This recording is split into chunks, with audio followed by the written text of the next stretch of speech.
Hey guys, welcome back to Contest Prep University. I'm Joe Klemczewski with Adam Atkinson. And Adam, I think this is pretty worthwhile. I think going through case studies like this is very helpful. And as you and I have thought through, what clients have we worked with that might be interesting or different so that people can take this as a learning experience. You had somebody that you had problems with just overall calorie intake moving into peak week. So tell us about that. Yeah, so I had a client recently. She was, very low calories, and we finally got her, lean enough. That's always the struggle when somebody is very low to begin with. But moving into peak week, I had planned for her to be higher, and she just started spilling over very, very early. And you always want to give someone more food if you can, but we just could tell that she just was not handling the carbs very well. So one thing I wanted to try to do to help her with that was first deplete some glycogen, because we obviously had some spillover. This was the beginning of the week, and I typically won't do this, but again, this was not a normal situation. I actually gave her some HIIT, which I knew would deplete some of that spillover right away. Just a short, 6-minute HIIT session. I dialed carbs back just a little higher than what we were dieting off of, and we started seeing some tightness. Now, it wasn't the next day, it was about 2 days later, and we just kept things nice and stable. I would almost nearly say bypassing what a linear load would be, and just kind of keeping everything nice and consistent through the week. And then we use sodium and water as more of a variable for fullness versus, actual food during the week.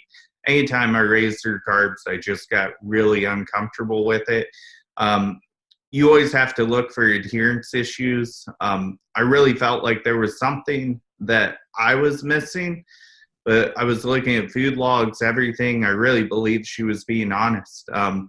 I think it was just too soon for that initial carb move that I had given her. Actually, weeks after this, I've been able to reverse this client, but it's been a very, very slow process.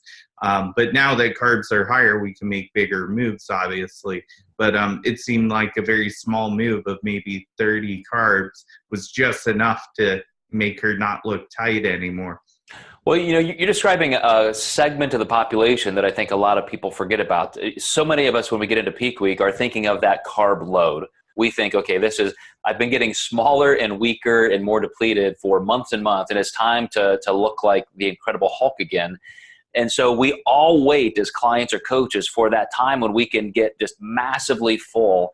And for some people, it really just doesn't take much. And you can go in with a very linear, not a progressive linear, but just a linear methodology to peak week.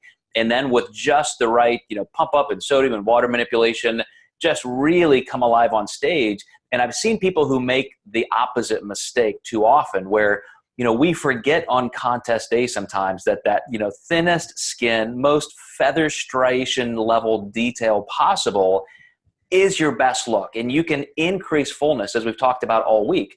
But if you go too far and you spend a couple days carbing up a little bit too much, even if you retract enough to be okay, you might have missed your chance to really just have that crushingly undeniable #1 spot level condition.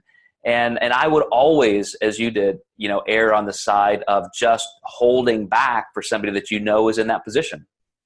Yeah, I think, obviously she was disappointed to see her carbs go down, but I just said, peak week is about how you look, not how much you can eat.